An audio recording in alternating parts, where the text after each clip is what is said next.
The wedding hall is filled with soft daylight, pouring in through tall glass windows that make everything feel warm, almost unreal. White flowers line the aisle, their scent faint but comforting, and a quiet piano melody floats in the background. It's the kind of setting people dream about, carefully planned, perfectly arranged. Standing near the back, I wasn't supposed to feel anything about it. At 22, I was only there because of him, the senior doctor I'd been shadowing. To him, this was just another social obligation. To me, it was something I didn't quite belong in. Still, I stayed, observing, like I always do. And that's when I noticed her. 40 years old, maybe a little more, but it wasn't her age that stood out. It was the way she carried herself. Calm, grounded, like someone who had already lived through enough to understand what really matters. Her black hair was styled simply, not overly done, just enough to frame her face. The dress wasn't loud or extravagant, but it suited her in a way that felt right, elegant, without trying too hard. People smiled at her, complimented her. But what stayed with me was how she smiled back. Polite, warm, yet distant in a way I couldn't explain. Then I saw it. Her eyes. Every few moments they drifted toward the entrance. At first I thought nothing of it. Just nerves. Anyone would be nervous. But the more I watched, the more it felt different. Not excitement. Not anticipation. Something closer to waiting. Minutes passed. The music looped again. A few guests shifted in their seats, and the air changed, slowly, almost unnoticeably. Conversation softened. Smiles became tighter. Someone checked their phone.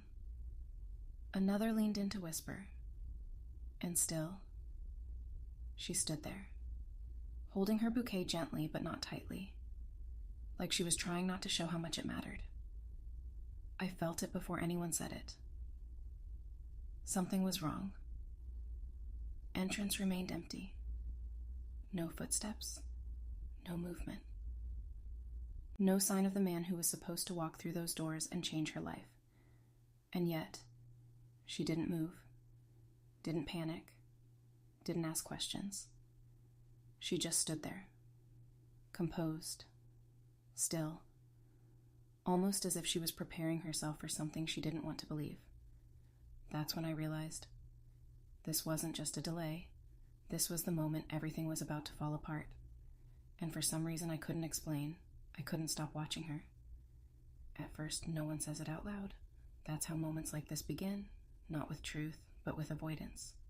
The music keeps playing, looping softly in the background as if nothing has changed. But everything has. You can feel it in the way conversations fade mid-sentence, in the way people stop making eye contact. Even the air feels heavier, like it's pressing down on everyone in the room. I notice the small shifts. A woman in the front row checks her phone again, this time with a frown. A man leans toward another guest, whispering behind his hand. Someone quietly stands and walks toward the exit, heels clicking too loudly against the floor. And still, she stands there. The 40-year-old bride hasn't moved from her place, but something about her has changed. It's subtle. So subtle most people might miss it. But I don't. Her shoulders, once relaxed, now hold a quiet tension. Her fingers, wrapped around the bouquet, press just a little tighter. The soft smile she wore earlier doesn't disappear. It just fades, like a light slowly dimming. Her eyes go back to the entrance. Again and again. But this time, there's something else in them. Not hope. Not anymore. Understanding. That's when I hear it. Barely above a whisper. He's not coming. It doesn't spread loudly. It doesn't need to. The words move through the room like a silent wave, touching everyone at once. You can see it in their faces. The realization, the discomfort, the secondhand embarrassment. Some people look away from her, as if avoiding her pain might make it less real. Others look at her with sympathy, but no one steps forward. No one knows how. I feel something tighten in my chest. It's strange. I don't know her. I have no right to feel anything about this. And yet, watching her stand there, alone in front of a crowd that's slowly abandoning her, it feels impossible to stay detached. More guests begin to leave. Not in a rush. Not dramatically.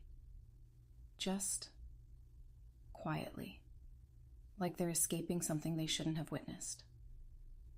The empty chairs begin to stand out more than the occupied ones. And still, she doesn't break. No tears. No outburst. No desperate attempt to fix what's already gone. Just stillness. Controlled. Intentional. Almost as if she's refusing to let this moment define her, even while it's happening. I realize then, this isn't just heartbreak. This is humiliation, carried with dignity, and somehow that makes it harder to watch. The room is quieter now. Not completely silent, but close enough that every small movement feels louder than it should. The rustle of fabric, the faint creak of chairs, even breathing seems noticeable. And at the center of it all, she remains. The 40-year-old bride stands exactly where she was meant to stand when her life was supposed to begin a new chapter.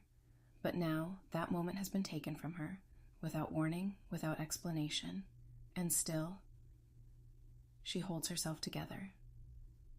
I can't stop watching her. It's not just what's happening, it's how she's handling it. Her chin is slightly lifted, not in pride, but in control. Her breathing is slow, measured, like she's counting each inhale to keep herself steady. The bouquet in her hands trembles just enough to reveal what she's trying to hide. But her face doesn't collapse. There's pain there. Anyone can see it. But it's contained. Held behind something stronger than emotion, something practiced, maybe even learned over years of disappointment and resilience. And for the first time, I feel something shift inside me. It's no longer just concern, it's something deeper. Respect. There's something incredibly powerful about watching someone refuse to fall apart in front of the world, not because they don't feel the pain, but because they choose not to let it consume them. I take a step forward without realizing it, then stop. What am I even doing? I don't belong in this moment.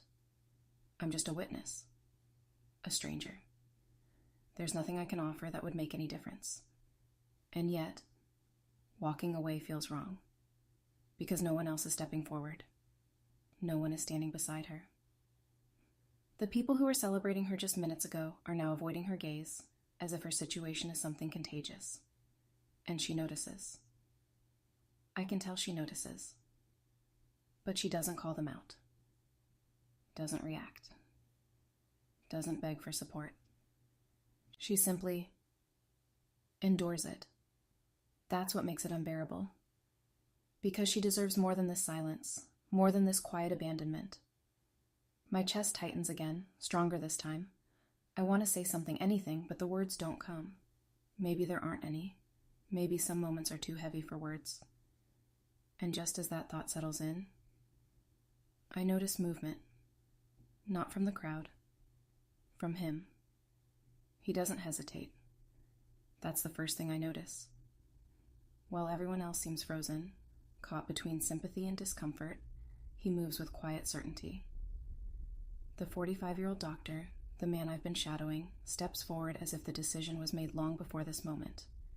There's nothing rushed about him, no panic, no visible emotion, just calm, controlled, intentional. I've seen that look before, in the hospital, right before he makes a difficult call, right before he steps into a situation no one else wants to handle. But this isn't a hospital. This is something else entirely. And yet, he walks forward the same way. The sound of his shoes against the floor seems louder now, drawing attention. A few remaining guests turn their heads. Conversations stop completely. Even she notices him. The bride shifts her gaze from the empty entrance to him, her expression unreadable at first. Maybe she expects sympathy, maybe an apology on behalf of someone else. But he doesn't offer either. He stops just a step away from her. Close enough that the space between them feels intentional. I find myself moving slightly closer too without thinking. Not enough to interrupt, but enough to hear, to understand what's about to happen. Because something is about to happen. I can feel it. Energy in the room changes again, but this time it's different. Not heavy, focused. Like everything is narrowing down to this one moment.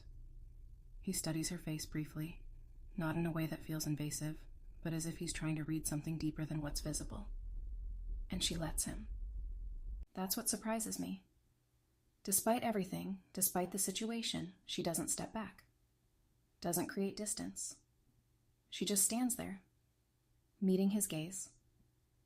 There's a strange stillness between them, a connection forming in real time. And then he leans in, not abruptly, not dramatically, just enough that his voice won't carry beyond her. I hold my breath without realizing it, because whatever he says next, I know it's going to change everything. I don't hear it at first. From where I stand, his words are just a murmur, low, private, meant only for her.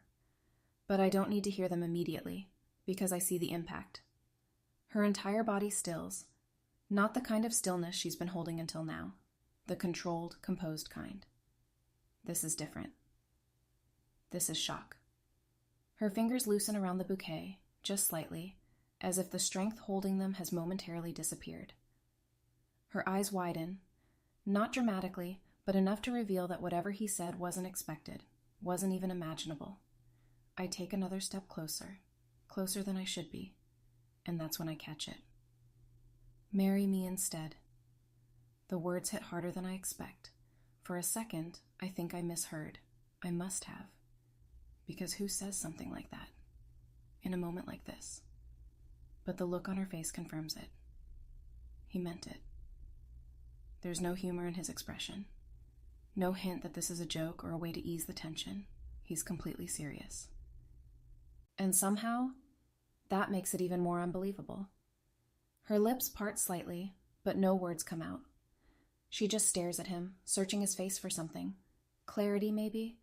Or reassurance that this isn't some kind of cruel mistake. But all she finds is calm, steady, unwavering calm. I feel my heartbeat pick up, not because of the proposal itself, but because of what it represents.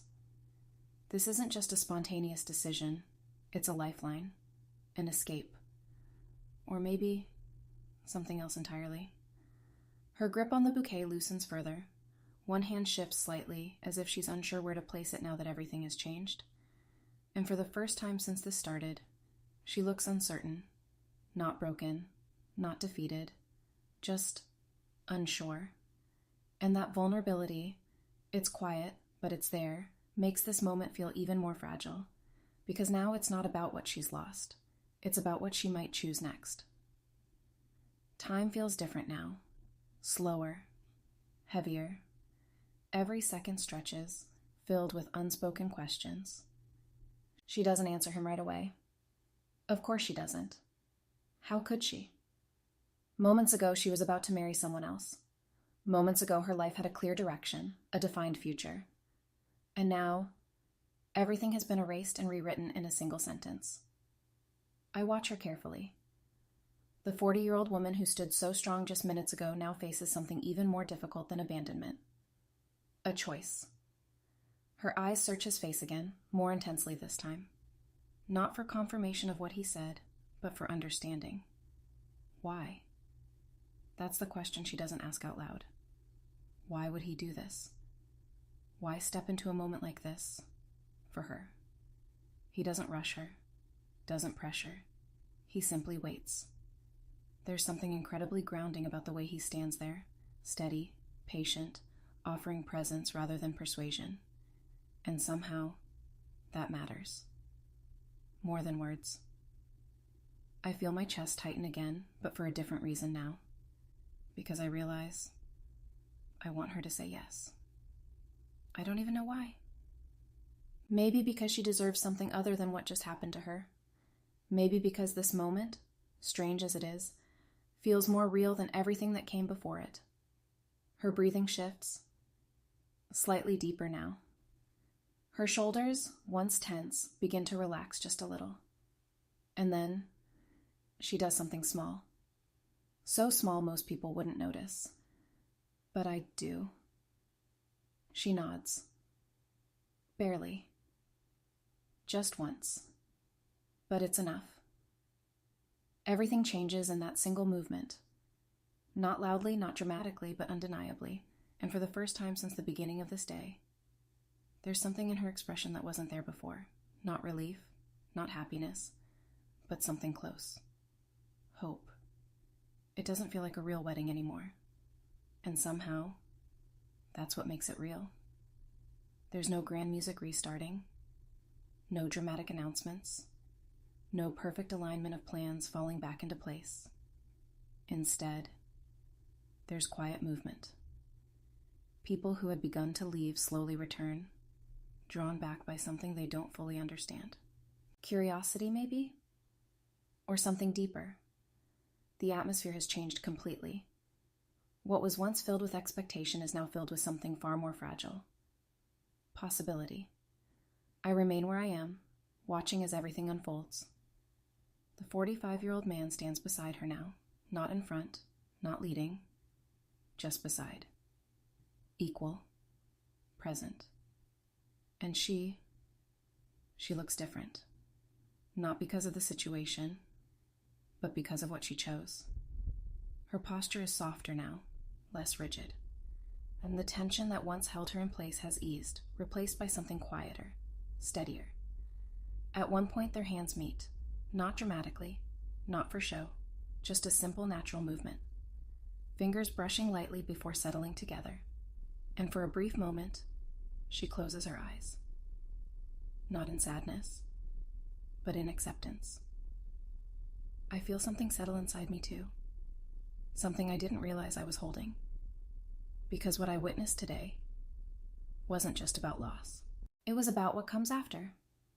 The ceremony that follows is simple, almost improvised. But no one seems to mind. In fact, it feels more meaningful than anything planned could have been. There are no grand vows, just quiet words, an honest presence. I catch her smiling once. Not the polite smile from before, not the forced composure, but something real, something that reaches her eyes. And that's when I understand. This wasn't about replacing what was lost. It was about choosing something new, something uncertain, but genuine. As I finally turn to leave, I realize I'll never forget this moment. Not because it was perfect, but because it was real. And sometimes, that's more than enough.